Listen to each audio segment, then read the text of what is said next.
Hello, and welcome to my presentation, Patient Identification and Registration. It's everyone's job. My name is Deborah J. Randolph, and I'm the Director of Health Information Management Services here at UC Hospital.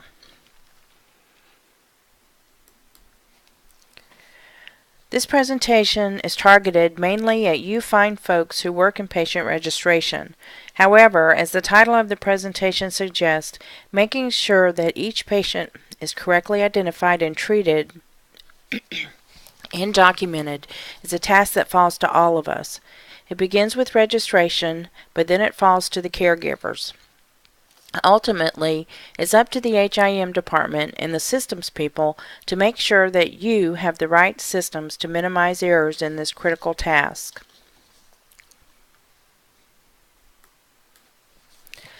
So what is it that we want to know after seeing this presentation? Here's a list of the learning objectives. We first want to understand the risks of inaccurate patient identification. There are legal risks and risks to the patient's safety. Then we want to know how we can correctly identify the patient during the registration process. This gets things off to a good start. Then we'll have an overview of how patient identification impacts the caregivers and finally the medical records keepers. It's easier to understand the importance of a thing when you see how it can affect the people who have to deal with the aftermath.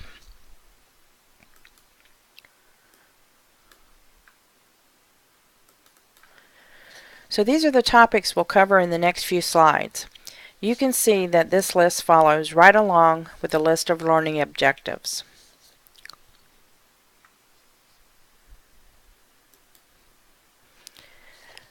So what risks does the patient suffer if there's not an accurate patient identification?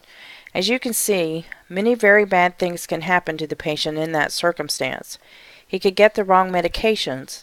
In an extreme case, that could kill him, or at least it could make him very sick. He might have other critical factors overlooked. For example, what if a patient has problems with allergies or apnea and he's scheduled for a procedure under general anesthesia? These are important things for the anesthesiologist and surgeon to know. Again, the result could be a fatality.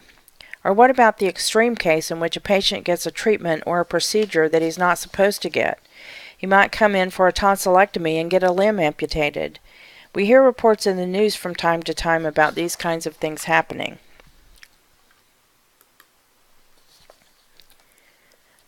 As you can imagine, hospitals and practitioners can get sued for doing the wrong things to the right patient, or vice versa. Or maybe the hospital will try to collect from the government or an insurance company for a procedure that wasn't actually performed for a patient.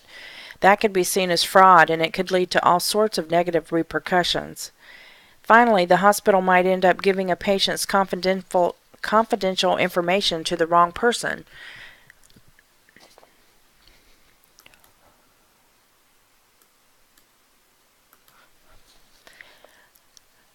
Other bad things could happen.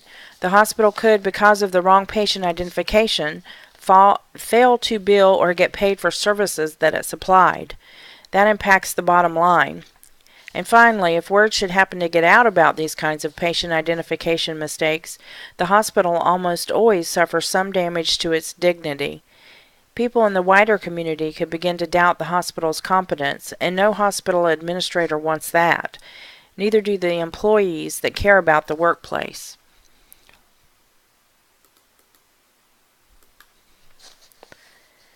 There are really two kinds of patient identity mistakes that are made at registration. One is mistaking one patient for another who's already been treated at the hospital, when in fact they're actually two different people. The other is mistaking a patient who really has been a patient earlier for a brand new patient, and thus creating a new and unnecessary identity record for him. To prevent either type of mistake, what the registration process needs to do is a rigorous identity matching routine. If the patient being registered can be matched reliably to a patient whose record already exists, that will prevent the creation of the new unnecessary record. But if that rigorous matching routine fails to find a pre-existing record for the patient, then he can be safely registered as a new patient. Everything listed on this slide is aimed towards doing that reliable match. Some of these things are techniques that the registration clerk can put into practice, while others are systemic and have to be provided by the management before they can be used. For example, as a registration person, you can't very well make use of a fingerprint scanning system if one hasn't already been purchased and installed. These are some elements that may be used singly or in combination to match the patient sitting in front of you at registration time to an existing record in the hospital's system.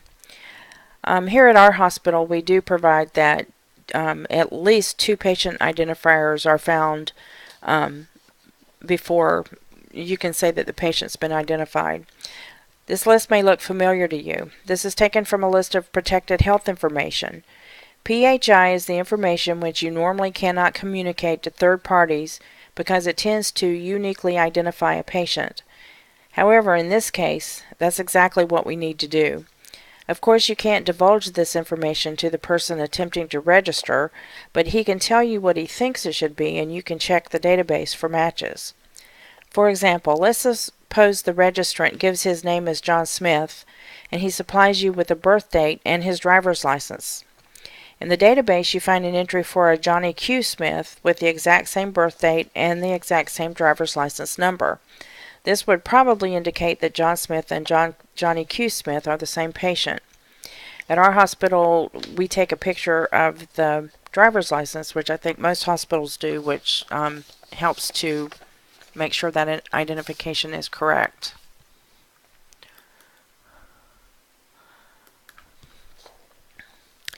There are a couple of things that management can do to help the registration staff improve the accuracy of patient identification.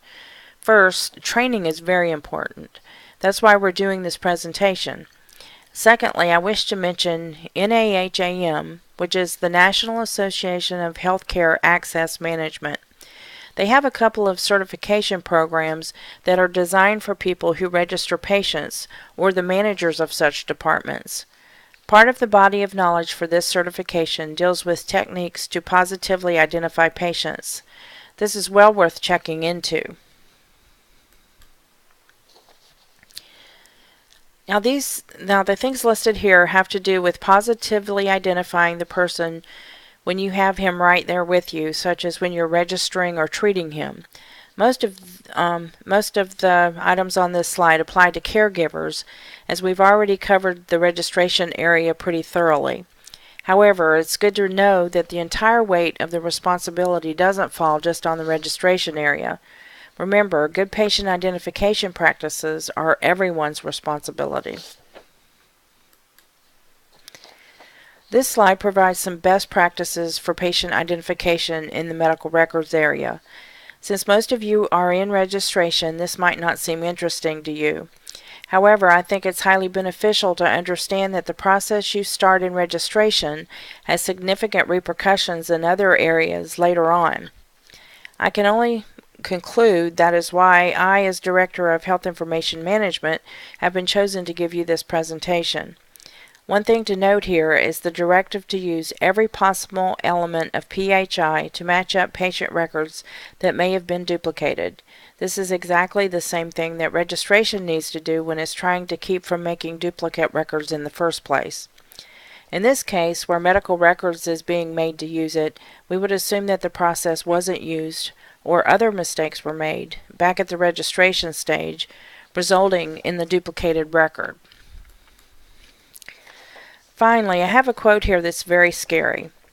Published data on duplicate or split records in medical records databases, having some of a patient's health data stored under different personal attributes, indicate a high rate of such errors, averaging about 8% overall and trending higher for larger systems. It's an old quote from several years ago, so the percentage mentioned probably is not accurate by now. Yet we know for a fact that there are still these duplicate or split records in the database because we still detect them on a fairly frequent basis, and we're still compelled to fix such records when we find them. Apparently, this is a national problem here in the USA, and while the techniques are there to minimize this problem, they need to be applied rigorously. It's our intention to do exactly that. And the final slide shows references for where the information for this presentation came from. Are there any questions?